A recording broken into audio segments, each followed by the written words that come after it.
Saudara Ikatan Dokter Anak Indonesia (IDAI) meminta masyarakat berhenti memberikan paracetamol sirop pada anak saat terserang demam. Hal ini untuk mencegah kasus gagal ginjal akut misterius pada anak yang kian bertambah, mengingat hasil investigasi Kementerian Kesehatan dan BPOM terdapat kandungan etilon glikol dan dietilon glikol pada paracetamol sirup. IDAI juga meminta pemerintah segera menarik seluruh merek paracetamol sirup dari pasaran untuk melindungi masyarakat. Yang pertama, bagi tenaga kesehatan dan rumah sakit. Tenaga kesehatan menghentikan sementara peresepan obat sirup yang diduga terkontaminasi etilen glikol atau dietilen glikol sesuai hasil investigasi Kemenkes dan Badan POM. Tenaga kesehatan dapat meresepkan obat pengganti yang tidak terdapat dalam daftar dugaan obat terkontaminasi atau dengan jenis sediaan lain seperti suppositoria yang dimasukkan ke dalam anus, atau dapat mengganti dengan obat puyer dalam bentuk tunggal atau monoterapi.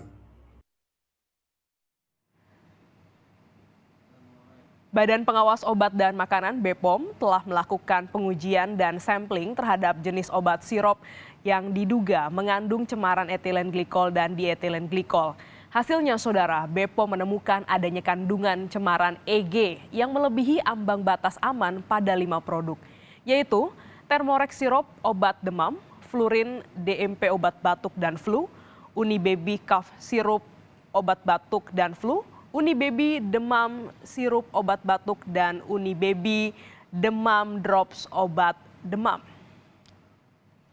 Saudara, Kementerian Kesehatan mencatat ada ratusan anak yang mengalami gagal ginjal akut misterius dengan tingkat kematian mencapai hampir 50%. Bagaimana penanganan dan tindak lanjut dari pemerintah dalam hal ini Kementerian Kesehatan? Kita akan membahasnya langsung bersama dengan juru bicara Kementerian Kesehatan, Dr. Muhammad Syahril. Selamat pagi, Dokter. Selamat pagi, Mbak Denis. Salam sehat semuanya. Salam sehat untuk kita semua. Ini yang menjadi sorotan nih untuk kaum ibu terutama ya, Prof. Dok. Jadi sekarang jumlah pastinya berapa untuk pasien gagal ginjal? Ya, jadi memang ini menjadi keprihatinan kita semua, ya. Jadi keprihatinan bangsa Indonesia, di mana dalam 3 bulan terakhir ini, diawali akhir Agustus, September, dan Oktober, itu terjadi kasus gagal ginjal akut, di mana jumlahnya semakin meningkat. Kemudian juga angka kematiannya yang tinggi. Jadi angka kematiannya sampai 55%, Mbak ya. Dan saat ini sudah tercatat 208 kasus dengan kematian 55% tadi. Nah, ini menjadi masalah besar bagi kita karena apa? Adanya semakin bertambah, kemudian juga angka kematian. Nah, ini harus kita lakukan langkah-langkah yang memang harus satu, mengurangi jumlah pertambahan yang juga jumlah kematian. Nah, tanggal 19 Oktober Kementerian Kesehatan setelah mempelajari ya dan meneliti, maka kita mengambil suatu larangan sementara, ya, larangan sementara, bukan mencabut distribusi ya, larangan sementara obat-obat sirup, karena obat-obat sirup ini kan untuk anak-anak. Karena apa? Diduga gagal ginjal akut ini ada hubungannya dengan intoksikasi atau keracunan obat-obat yang mengandung bahan-bahan glikol etilin, kemudian dietilen glikol, yang tentu saja kedua zat ini sebetulnya tidak diperkenankan beredar atau masuk dalam campuran obat-obatan dan harus ada ambang maksimalnya.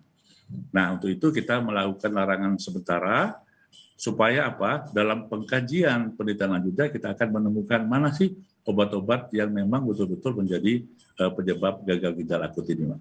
Oke, jadi untuk sementara waktu ini obat sirup semua ditarik begitu ya, dan untuk didalami kembali ya Pak untuk terkait dilarang penggunaannya ya, beda ya. Gimana? Bukan ditarik, tapi dilarang penggunaannya ya.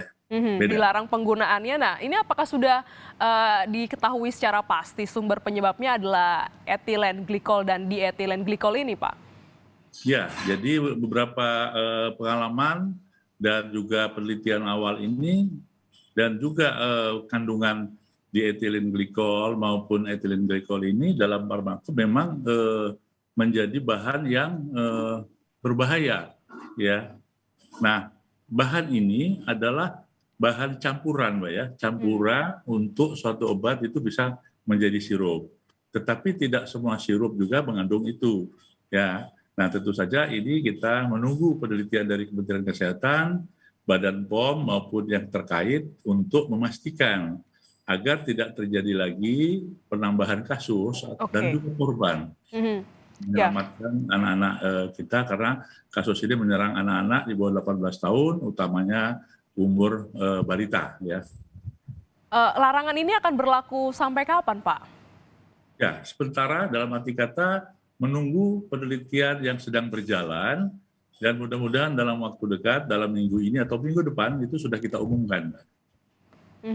Lantas juga bagaimana dengan hasil pemeriksaan Kementerian Kesehatan terhadap 18 obat sirup yang 15 diantaranya ini mengandung etilen. Langkah selanjutnya seperti apa? Jadi pemeriksaan bahan itu oleh Badan POM, Mbak ya. Termasuk tadi yang sudah dirilis oleh Badan POM itu ada 5 obat yang mengandung itu dilakukan penelitiannya oleh Badan POM. Dan Badan POM juga lah yang mempunyai kewenangan untuk menarik, menarik atau menyetop peredaran obat-obat yang memang menjadi penyebab gangguan atau gagal ginjal akut yang selama ini diduga itu. Jadi Badan POM, Mbak ya. Jadi ini bekerja sama ya, paralel ya Pak ya, antara Kementerian Kesehatan dan juga Badan POM untuk meneliti terkait dengan kandungannya. Nah, untuk Kementerian Kesehatan sendiri bagaimana dengan kesiapan layanan kesehatan? Karena berita-berita ini di Sapa Indonesia pagi hari ini juga menunjukkan ada peningkatan Pak di sejumlah daerah terkait dengan pasien gagal ginjal akut. Ya, justru itu dengan adanya peningkatan kasus, termasuk juga kematian, kita melakukan langkah itu. Nah, kembali sebentar Mbak ya ke Badan POM tadi. Jadi Badan POM itu adalah suatu badan yang mengkaji, meneliti untuk suatu obat itu diizinkan untuk beredar atau diproduksi dan sekaligus juga melakukan pengawasan secara rutin terhadap obat-obat yang sedang beredar. Nah, sementara Kementerian Kesehatan adalah sebagai pengguna masyarakat. Jadi kami mengawasi seluruh fasilitas pelayanan kesehatan, termasuk apotek dan juga tenaga kesehatan untuk sementara waktu ini tidak menggunakan dulu obat-obat yang mengandung sirup atau cair ya. Nah, tentu saja nanti ada pengecualian yang di mana obat-obat itu memang harus ada, contohnya adalah obat anti epilepsi. Itu tidak ada lagi substitusinya, maka itu tadi malam sudah diputuskan tetap dipakai. Ya, Pak, ini kan penggunaan obat sirup ya, jenis obat batuk ataupun obat demam ini kan sudah lama ya digunakan. Tapi kenapa baru-baru ini 3 bulan terakhir ini menjadi sorotan adanya efek samping begitu terkait dengan gagal ginjal akut? Sebenarnya ada apa ini, Pak? Ya, jadi inilah suatu keadaan atau suatu keprihatinan kita bersama yang memang disinyalir selama ini nggak ada apa-apa, betul. Jadi di bulan Januari, Februari, dan sampai dengan bulan Juli kemarin kasusnya sedikit sekali. Bisa 2, hanya 3, tapi begitu Agustus, pertengahan dan akhir itu meningkat sekali. Nah, untuk itulah kita lakukan penelitian ini. Apakah betul ini memang berkaitan dengan obat yang mengandung tadi, apakah memang obat itu kandungannya sangat besar atau di luar batas ambang, dan seterusnya. Dan tentu saja kemungkinan atau dugaan-dugaan penyebab yang lain diteliti juga secara bersama-sama ya. Oke, berarti memang perlu dicek kembali ya, ini ada apa yang salah terkait dengan kandungan obatnya. Pak, ini ada upaya juga mendesak untuk menjadikan KLB. Bagaimana tanggapan Kemenkes terkait hal ini? Apa tadi? Maaf, saya diulang lagi. Ada desakan untuk menjadikan ini sebagai KLB, Pak, kejadian luar biasa. Ya, sebetulnya itu kan istilah kita di dalam epidemiologi ya. Bisa saja KLB itu kita anggap karena apa? KLB sendiri definisinya adalah apabila suatu penyakit yang betul-betul tidak ada sebelumnya, ya, tidak ada sebelumnya tahu-tahu muncul, atau terjadi peningkatan yang signifikan dalam waktu-waktu yang terlalu dekat. Nah, sehingga itu bisa saja dijadikan.